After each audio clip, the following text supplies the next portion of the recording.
Can you nurse him? Just once? The trembling words echoed through the silent hospital hallway. For a brief moment, everything stopped. The conversations between doctors faded. The nurses standing near the emergency room turned around in surprise. Even the worried families waiting outside looked toward the voice. No one expected those words to come from the man standing at the center of the hallway. He wasn't an ordinary father. He was Vincent Moretti, the most feared Mafia boss in the entire city. People knew his name long before they ever saw his face. Businessmen lowered their voices whenever they spoke about him. Criminals feared him. Politicians avoided crossing him. His reputation was built on power, wealth, and ruthless decisions. People believed he never showed weakness. They believed he never cried. They believed nothing could ever break him. But today, those stories meant nothing. Standing beneath the bright hospital lights, Vincent looked nothing like the powerful man the city feared. His expensive black suit was stained with blood. His perfectly polished shoes were marked with dust from running through the hospital corridors. His usually calm hands were trembling so badly that he struggled to hold the tiny newborn wrapped in a white hospital blanket. His eyes were red.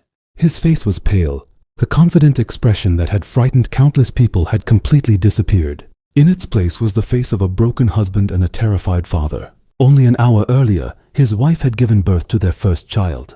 She had smiled weakly when she heard her baby's first cry. She had reached out to hold Vincent's hand.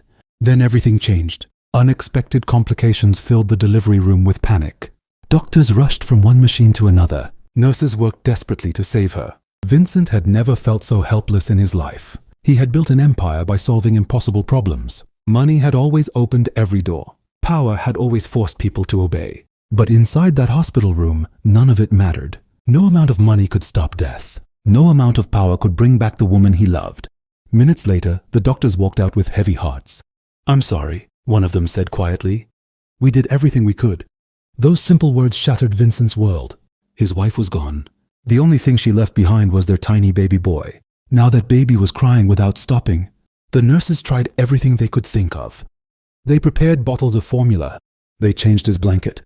They rocked him gently. One nurse softly sang to him. Another carried him around the room. Nothing worked.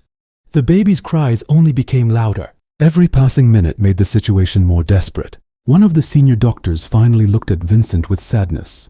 "The baby needs breast milk," she explained gently. "We've contacted every available donor, but no one can reach the hospital in time." Vincent looked down at his son. The tiny baby's face had turned bright red from crying. His little hands were shaking. His cries grew weaker with every passing minute. For the first time in years, Vincent felt completely powerless. He looked around the hallway, searching for a miracle. That was when he saw her. A young woman stood quietly near the maternity ward. She held a small diaper bag over one shoulder. Her expression was calm but tired. She was Emma Carter, a 28-year-old widow who had given birth to her own son only 3 weeks earlier. She had returned to the hospital for a routine checkup after recovering from childbirth. Her husband had passed away months before their son was born, leaving her to face motherhood alone. Life had not been easy. She worked hard. She lived modestly. Every day was a struggle. Yet despite carrying so much pain in her own heart, kindness had never left her. She noticed the desperate father standing across the hallway. She noticed the tiny baby crying in his arms. She noticed the tears Vincent was trying so hard to hide. The nurses whispered among themselves. Some recognized Vincent immediately. Others stepped back, afraid even to stand near him. Emma had heard stories about the Mafia boss. Everyone had. People said he was dangerous. People said he showed no mercy. People warned others to stay far away from him. But Emma wasn't looking at the city's most feared man. She was looking at a father who had just lost his wife. She was looking at a newborn baby who desperately needed help. Vincent slowly walked toward her. Each step seemed heavier than the last. When he finally stood in front of Emma, his voice barely rose above a whisper. "I know who I am." He lowered his eyes for a moment. "I know people fear me." He swallowed hard before continuing. "And maybe they have good reasons." His hands tightened carefully around his son. "But today," he looked directly into Emma's eyes. "I'm not asking as a mafia boss. I'm not asking as a powerful man. I'm only a father begging for his son's life." His voice broke. "Can you nurse him, just once?" The hallway became completely silent. Every doctor, every nurse, every visitor waited for Emma's answer. Without saying a single word, Emma gently stepped forward. She carefully reached out her arms. Vincent looked at her with disbelief as she smiled softly. "I'll help." In that single moment, something extraordinary happened.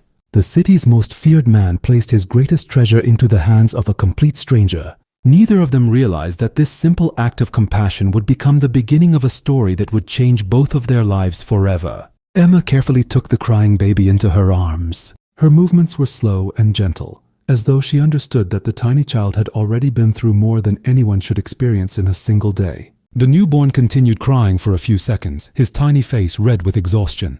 Emma softly rocked him while whispering comforting words. "It's all right, little one. You're safe now." She looked at one of the nurses, who quietly guided her to a private room. A few minutes later, the cries that had echoed through the hospital suddenly faded. The hallway became unusually quiet. Doctors waiting outside exchanged hopeful glances. The nurses smiled at one another. Then the door opened.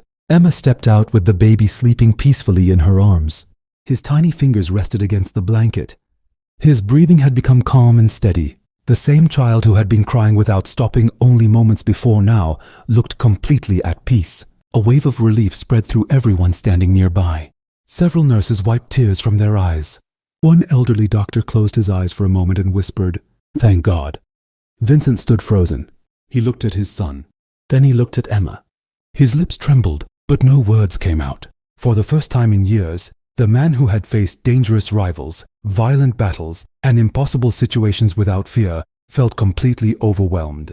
Slowly, tears rolled down his face. No one in the hospital had ever imagined they would witness such a moment. The city's most feared mafia boss was crying openly. Not because he had lost money, not because he had lost power, but because his son had finally found comfort. After a long silence, Vincent carefully walked toward Emma. His voice was barely audible. "My son's name is Leo." Emma looked down at the sleeping baby and smiled warmly. "He has a beautiful name." She gently touched Leo's tiny hand. "And he's absolutely beautiful."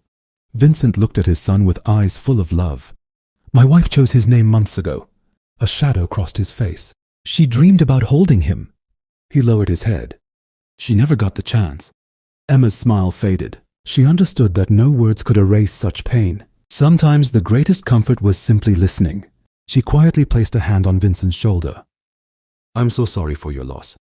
Vincent nodded silently. No one had spoken to him with such genuine kindness in a very long time. Most people spoke to him because they feared him. Others spoke to gain his favor. Some spoke because they wanted money or protection. Emma spoke only because she cared. Hours later, after doctors confirmed that Leo was healthy and resting peacefully, Vincent prepared to leave the hospital. Before walking away, he reached into his coat and removed a thick white envelope. He held it toward Emma. "Please, there is money inside. It isn't enough to repay what you've done today, but I want you to accept it." Emma looked at the envelope for a moment. She knew it probably contained more money than she could earn in several months. Her own life was far from easy. She was raising a newborn alone. Bills continued to pile up. Every expense required careful planning. There were days when she worried about the future. Even so, she slowly shook her head. She gently pushed the envelope back toward Vincent. "I didn't help for money." Vincent frowned slightly. "You have a child. I can see life isn't easy. Please, take it." Emma smiled kindly. "If I accept money today, then this becomes a transaction." But it wasn't. "I helped because a baby needed help. That's all." Her answer caught Vincent completely off guard.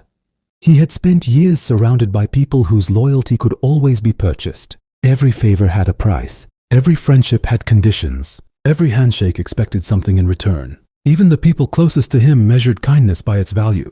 Emma was different. She expected nothing. She asked for nothing.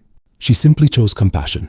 Vincent slowly lowered the envelope. For several seconds, he couldn't stop looking at her. He wondered how someone who had experienced so much hardship could still possess such a generous heart. He finally spoke again. "Then allow me to thank you another way." Emma smiled. "You already have." Vincent looked confused. She nodded toward the sleeping baby. Seeing him peaceful is enough. Those simple words stayed with Vincent far longer than he expected. As Emma prepared to leave, she gently adjusted the blanket covering Leo one last time. "Take good care of him. He needs his father now more than ever." Vincent looked at his son, then back at Emma. "I will. I promise." Emma picked up her diaper bag and quietly walked toward the hospital exit. She never looked back. She believed she had simply helped a family in need. Nothing more. But Vincent remained standing in the hallway long after she disappeared from sight. He replayed every word she had spoken. He remembered the warmth in her smile. He remembered the kindness in her eyes. For years he had believed the world was ruled only by fear, power, and money. That day, one ordinary woman challenged everything he thought he knew. Holding his sleeping son close to his chest, Vincent whispered to himself, "Maybe goodness still exists." And for the first time in many years, hope quietly entered the heart of a man who had almost forgotten what it felt like. A week passed after Emma's unexpected meeting with Vincent Moretti. Life slowly returned to its usual routine. Every morning, Emma woke before sunrise to care for her 3-week-old son. She prepared simple meals, cleaned her small house, and searched for ways to stretch every dollar she had. Although life was difficult, she remained grateful for what she still had. She often thought about the newborn baby she had helped at the hospital. She wondered if little Leo was healthy. She wondered if Vincent was learning how to care for him alone. But she never expected to see either of them again. To Emma, that chapter of her life had already ended. One quiet afternoon, she placed her son in a stroller and walked to the neighborhood grocery store. She bought milk, diapers, bread, vegetables, and a few household supplies. The walk home felt peaceful.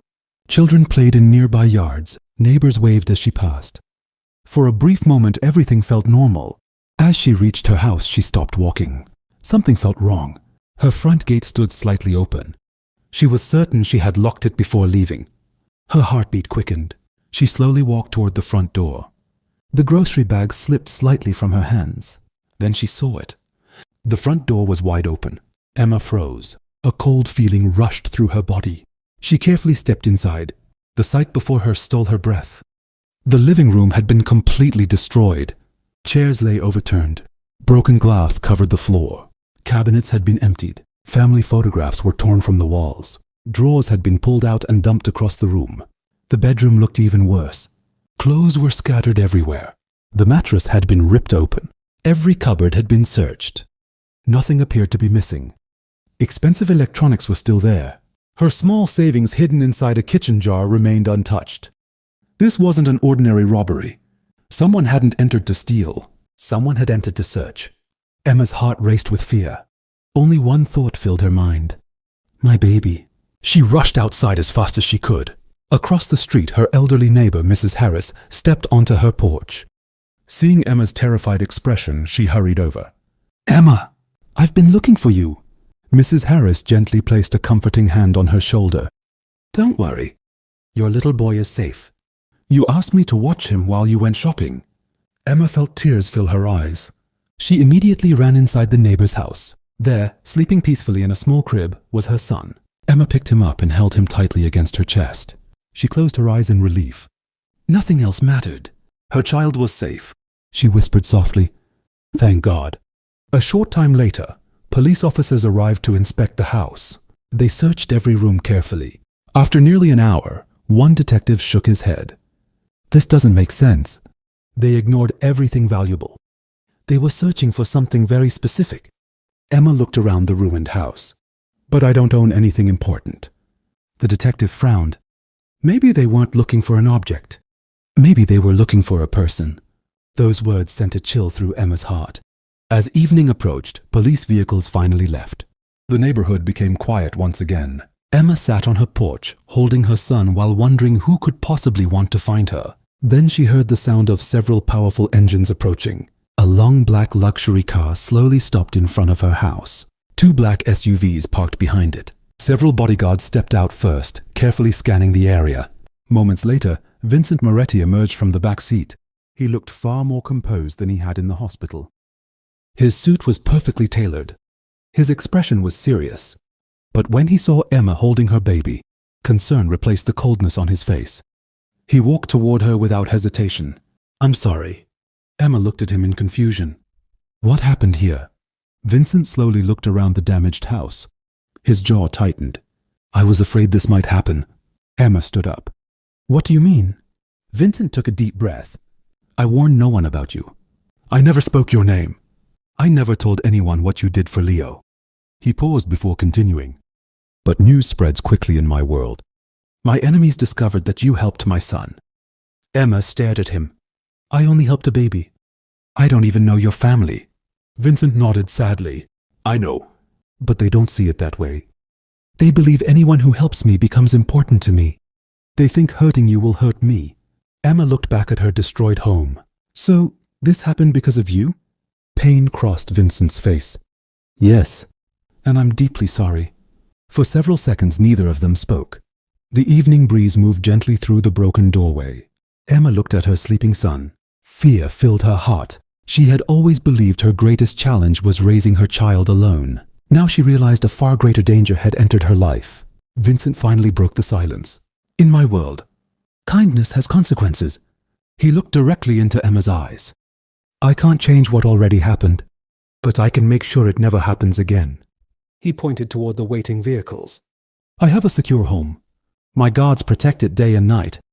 I want you and your son to stay there until this danger is over. Emma immediately shook her head. I don't belong in your world. I don't trust powerful men. Vincent accepted her answer without arguing. He simply nodded. I understand. Then he spoke quietly. But this isn't about trusting me. It's about protecting your child. Emma looked down at her baby. She remembered the fear she had felt only minutes earlier. She remembered finding her home destroyed. Then she remembered the tears she had seen in Vincent's eyes as he held Leo in the hospital. That had not been the face of a criminal. It had been the face of a father. After a long silence, Emma finally nodded. I'll come, but only until it's safe. Vincent gave a small, grateful smile. That's all I'm asking. Neither of them realized that this decision would change both of their lives in ways they could never have imagined. Living inside Vincent Moretti's enormous mansion was nothing like Emma had imagined. From the outside, the estate looked like a fortress. Tall iron gates surrounded the property. Security cameras watched every entrance. Dozens of trained guards stood at different positions throughout the grounds. Luxury cars lined the long driveway. Everything about the place spoke of wealth, power, and influence. Emma expected to feel intimidated. Instead, she felt something completely different. Silence. The mansion was unbelievably quiet. The polished marble floors reflected the sunlight pouring through enormous windows. Crystal chandeliers hung from high ceilings. Beautiful paintings decorated the walls. Every room contained expensive furniture and priceless decorations. Yet despite all its beauty, the house felt strangely cold. It did not feel like a family home. It felt like a place where people lived without truly living. A house filled with luxury, but empty of laughter. Emma carried her son upstairs to the guest room prepared for them. Nearby, little Leo rested peacefully in a beautifully decorated nursery. Professional nurses were available whenever needed. Every toy, blanket, and piece of clothing Leo could ever need had already been purchased. Still, Emma noticed something missing. The nursery had everything except the warmth that only a mother could give. Each day followed a quiet routine. Emma cared for her own son while occasionally helping with Leo whenever the nurses requested assistance. To her surprise, Vincent spent every free moment with his baby. Whenever business meetings ended, he went directly to Leo's room. He learned how to hold him properly. He changed diapers without complaining. He patiently walked the hallways whenever Leo cried late at night. Sometimes he looked exhausted. Sometimes he made mistakes. But he never stopped trying. Emma quietly watched these moments from a distance. She began seeing a different side of the man the world feared. One afternoon, she noticed Vincent cancel an important meeting because Leo had developed a slight fever. Another day, she found him reading children's storybooks aloud, even though the baby was far too young to understand the words. He wasn't reading for Leo. He was reading because he wanted his son to hear his father's voice. Slowly, Emma realized something important. Behind the reputation of a ruthless mafia boss lived a man desperately trying to become a good father. One evening, after putting both babies to sleep, Emma walked through the mansion searching for a glass of water. The long hallways were unusually quiet. Most of the staff had already retired for the night. As she passed a small sitting room, she noticed a soft light glowing inside. Curious, she stopped. Vincent sat alone beside a fireplace. In his hands was an old framed photograph. His eyes never left the picture. Emma hesitated before gently knocking on the open door. I didn't mean to disturb you. Vincent looked up and offered a small smile. You aren't disturbing me. He gestured toward an empty chair. If you'd like, sit for a while. Emma quietly entered the room. As she sat down, her eyes fell upon the photograph. A beautiful young woman smiled warmly beside Vincent. She was holding a bouquet of flowers. Joy filled both of their faces. Your wife? Emma asked softly. Vincent nodded. Her name was Isabella. He gently brushed a finger across the frame. She was the best part of my life. For a long moment neither of them spoke. The silence was peaceful rather than uncomfortable. Finally, Vincent took a deep breath. I made her a promise. Emma listened quietly. I told her that once Leo was born, I would leave this life forever. His voice became heavy. I had already started making plans. I wanted to sell everything. I wanted to disappear somewhere no one knew our names. He looked down at the photograph. We dreamed about raising our son somewhere peaceful. A place without fear. A place where he could simply be a child.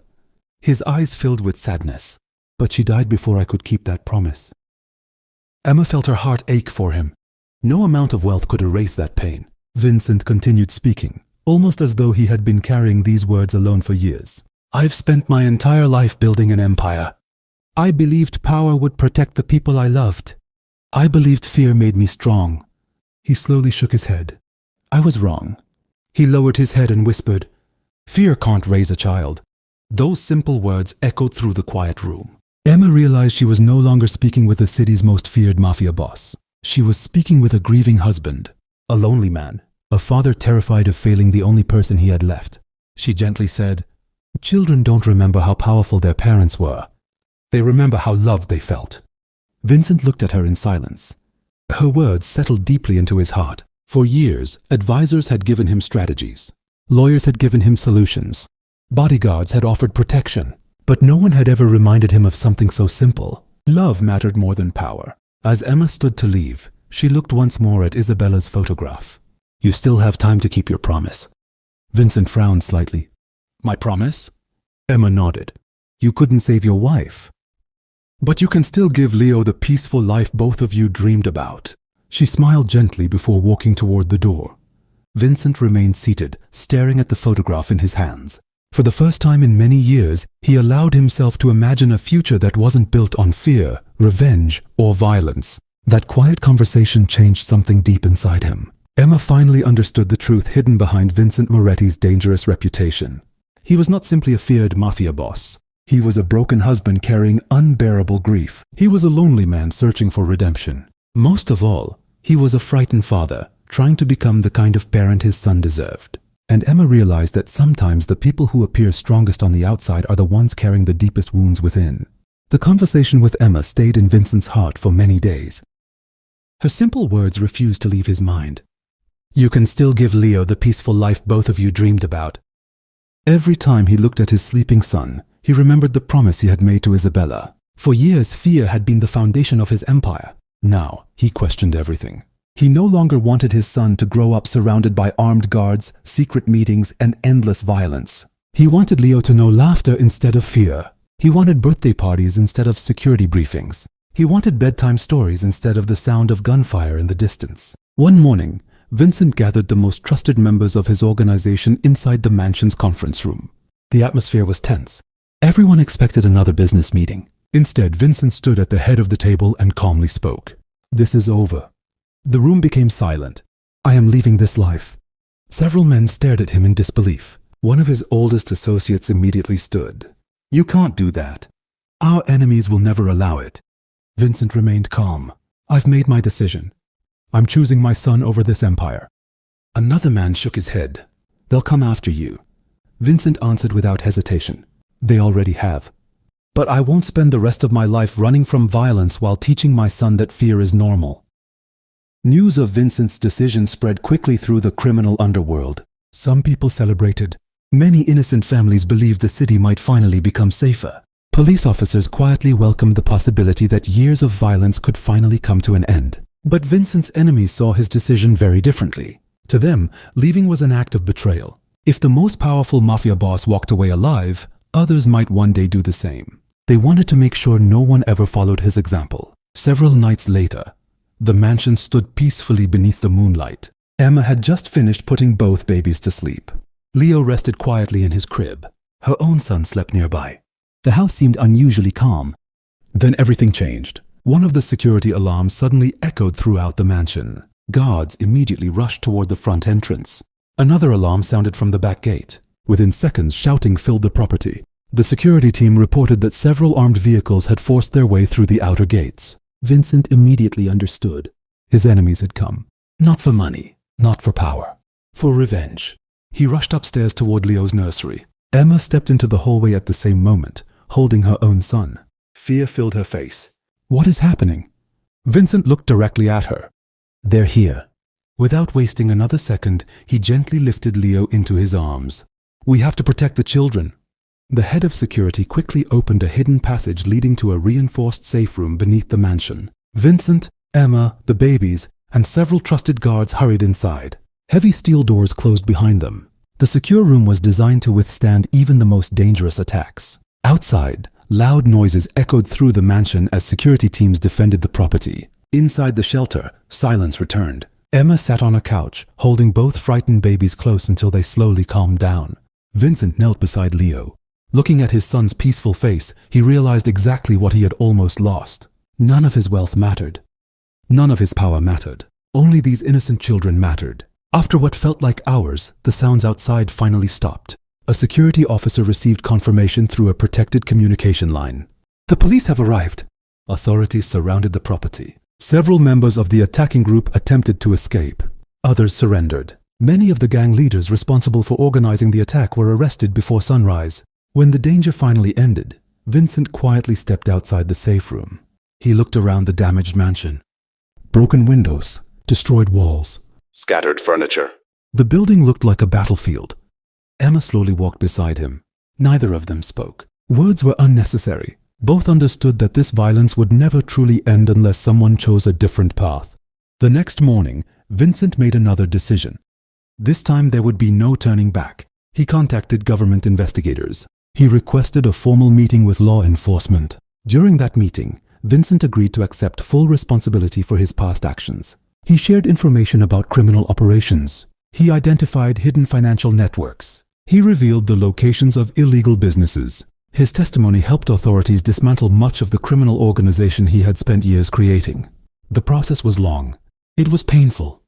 Many difficult truths came to light. Vincent knew he could never erase the mistakes of his past. He understood that forgiveness had to be earned, not expected. He accepted every legal consequence with humility. Months passed. Slowly, the city became safer. Violence began to decrease. Families who had once lived in fear started rebuilding their lives. One evening, after returning home from another meeting with investigators, Vincent quietly entered Leo's room.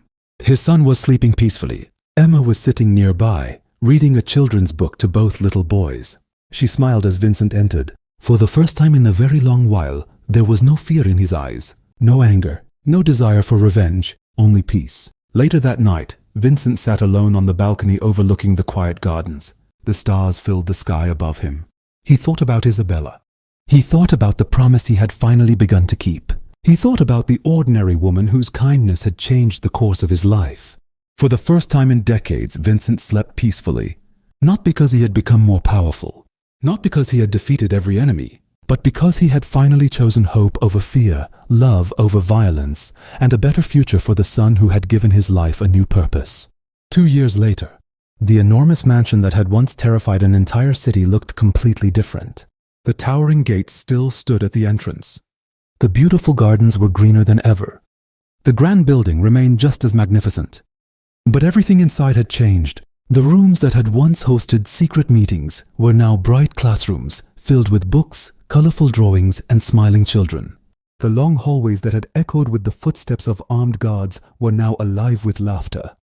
The dining hall that had once welcomed powerful criminals now served warm meals to families who struggled to put food on their tables. The mansion had become a children's charity center.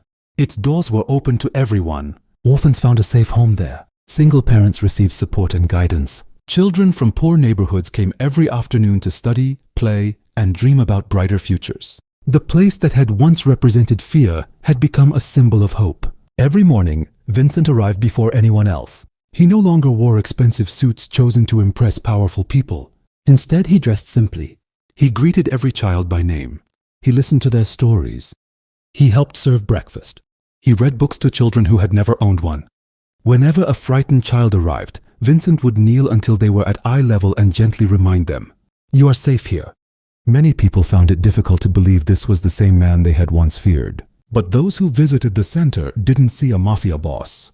They saw a father, a mentor, a man who had dedicated his life to giving children the safety he wished his own son would always know. Emma continued volunteering at the center several days each week.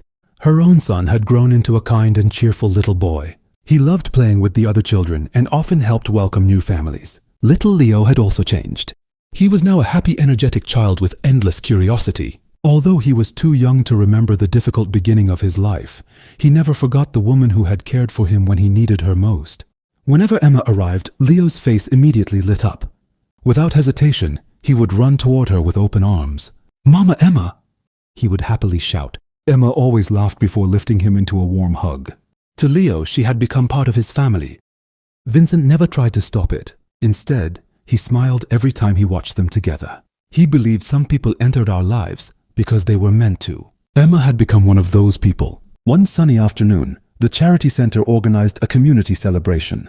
Children played games across the gardens. Families shared meals together. Volunteers handed out books, clothes, and school supplies. Local reporters arrived to cover the event. Many people were curious about the remarkable transformation of the once feared mansion. One reporter approached Vincent while cameras quietly recorded nearby.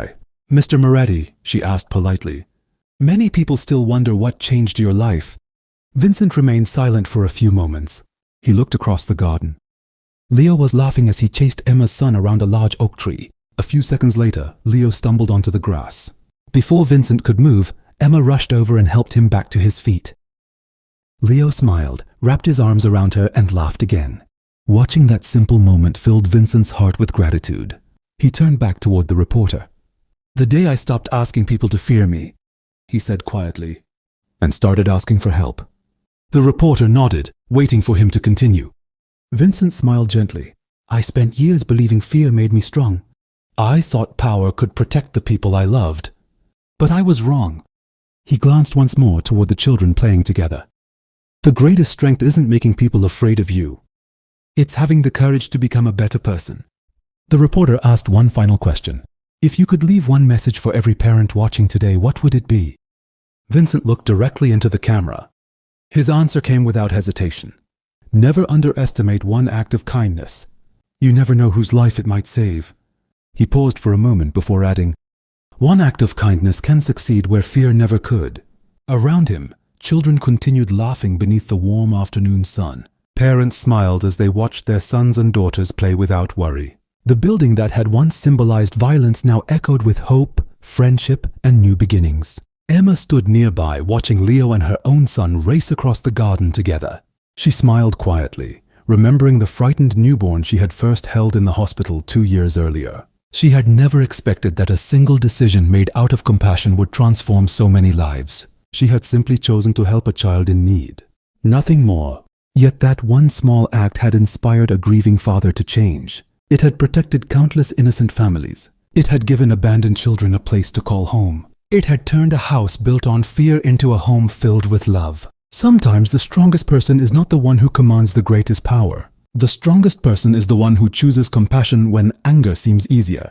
The one who chooses forgiveness when bitterness feels natural. The one who chooses hope when life offers every reason to give up. And sometimes, the future of an entire family begins with one ordinary person who simply decides to be kind. Because a single act of love can become the beginning of a miracle that changes far more lives than anyone could ever imagine. Hello guys, welcome back in other video. तो दोस्तों, ये मेरे इस account की second video और आप दोस्तों ने फर्स्ट वीडियो तो देखा ही होगा, जिसमें मैंने ही अपने चैनल का लोगो बना के आप दोस्तों को इंट्रोड्यूस कराया था कि मैं इस चैनल पे कौन सा कंटेंट स्टार्ट करने जा रहा हूँ। तो दोस्तों, आज मैं यूट्यूब पे स्क्रॉल ही कर रहा था कि मेरे सामने एक ऐसा नीश आ गया है जिसको आप दोस्तों के साथ शेयर करना मेरा फ़र्ज़ बनता था। तो मैं आज के इस वीडियो में आप दोस्तों के साथ उसी नीश को शेयर करने वाला हूं कि किस तरह से ये बंदा सिर्फ़ और सिर्फ अपने चैनल के रिज़ल्ट दिखा के सिर्फ 2 महीनों में अपने 40,000 सब्सक्राइबर कंप्लीट कर चुका है। तो हम उस चैनल को रिवील करने से पहले आप दोस्तों से छोटी सी गुजारिश है कि काइंडली हमारे चैनल पे आप अपना सपोर्ट दिखाएं और कमेंट में आपने इतना सा कमेंट करके बता देना कि ये वीडियो आपको कितना यूज़फुल लगा है। अगर आपको इस वीडियो से कोई भी छोटी सी नॉलेज अगर मिली है तो काइंडली आपने हमारे इस चैनल को सब्सक्राइब करना है और बेल के आइकन को ऑल पे प्रेस करना है ताकि इस तरह की वीडियोस की नोटिफिकेशन आप तक आती रहे। तो दोस्तों यहाँ पे मैं आप दोस्तों को दिखा दूँ, ये मेरे सामने ये यहाँ आप देखें, ये मिस्टर बीस्ट का क्लिप जो आपको शो हो रहा है, यही चैनल है। और यहाँ पे देखें इसने ही अपने चैनल के साथ कोलैब किया हुआ है, ठीक है। मैं इसके फर्स्ट चैनल पे क्लिक करता हूँ, ये रहा, ठीक है। इस पर देखें कितने 44.4 सब्सक्राइबर्स हैं, 44.400 सब्सक्राइबर्स हैं, जहाँ पे आप इसके लॉन्ग वीडियोस भी देख सकते हैं। 2 लॉन्ग वीडियोस इसने अपलोड किए हैं और उसके अलावा यहाँ पे आप इसके शॉर्ट वीडियोस भी चेक कर सकते हैं। टोटली 44 वीडियोस से 44 के सब्सक्राइबर इस चैनल ने गेन किया हुआ है। तो यहाँ पे हम इस चैनल के अबाउट सेक्शन में आते हैं। यहाँ पे आप देखें इस चैनल पे क्या लिखा है, I want be famous, support me, ठीक है। और कुछ लिखा ही नहीं है। इसके सामने जो इसका ये URL आप दोस्तों को दिख रहा है, इसमें क्या लिखा हुआ है, ट्राइंग टू बी फेमस 786, ठीक है। और यहाँ पे ये चैनल कब बना है, ये बना हुआ है 10 जून 2026 को, ठीक है। और इसके आप व्यूज़ भी चेक कर सकते हैं, 29.1 मिलियन जो इसके व्यूज़ हैं, आप यहाँ पे ये भी चेक कर सकते हैं। सिर्फ यही काम करके मैं आपको इसका दूसरा चैनल भी दिखा देता हूँ। ये फर्स्ट में जो शो हो रहा है, आई वांट बी फेमस, ठीक है। इसका भी आप यहाँ पे देख सकते हैं कब ये मैं स्टार्ट हुआ था, ठीक है। और यहाँ से हम आते हैं इसकी शॉर्ट वीडियोस पे। शॉर्ट वीडियोस पे भी सेम उसी तरह से व्यूज़ हैं। पॉपुलर वीडियोस हम क्लिक करते हैं तो 6 लाख, 2 लाख, 1 लाख ऐसे ही व्यूज़ है इस पर। और इसके लॉन्ग वीडियो हम देखते हैं तो इसमें एक ही लॉन्ग वीडियो अपलोड किया गया है। और यहाँ पे आप इसके सब्सक्राइबर देख सकते हैं, 14.7 के सब्सक्राइबर्स हैं। और इसने इस चैनल पे कितने 84 वीडियोज़ अपलोड किया हुआ है, ठीक है। और हम थर्ड वीडियो पे, इसके थर्ड चैनल पे आते हैं, यहाँ पे जेन ट्रॉक्स के नाम से, ठीक है। यहाँ पे देखिए ये सब शॉर्ट्स है, 38 शॉर्ट्स इसने अपलोड किए हुए हैं। और यहाँ पे पॉपुलर पे क्लिक करते हैं, ये पॉपुलर 767 के व्यूज़ है, 54 के व्यूज़ हैं। और यहाँ पे 38 के व्यूज़ हैं, मतलब कि केस में व्यूज़ आ रहे हैं। और यहाँ पे आप इसके सब्सक्राइबर भी देख सकते हैं, 38 वीडियो से 8 के सब्सक्राइबर। और ये चैनल बना हुआ है 16 जून को, ठीक है। और यहाँ पे मैं आपको एक मज़े की बात बताऊँ कि ये जितने भी इसकी ऑडियंस है, ये UK और USA की आ रही है, क्योंकि मिस्टर बीस का जो फेस है वो USA को टारगेट करता है। और दूसरा जो इसमें सॉन्ग यूज़ किया हुआ है, यूज़ दिस साउंड वाला सॉन्ग है, वो भी UK और USA को टारगेट करता है। तो आप भी इस तरह का चैनल बना सकते हैं और स्टार्ट कर सकते हैं। इसका फुल ट्यूटोरियल ब्रेकडाउन अगर आप चाहते हैं कि किस तरह से इस तरह के वीडियोस बनाने हैं और क्या करना है, तो उसके लिए आप कमेंट कर दें नेक्स्ट पार्ट, तो मैं आपको नेक्स्ट पार्ट बना के भेज दूँगा। आप लोग इस तरह के वीडियोस बना सकते हैं।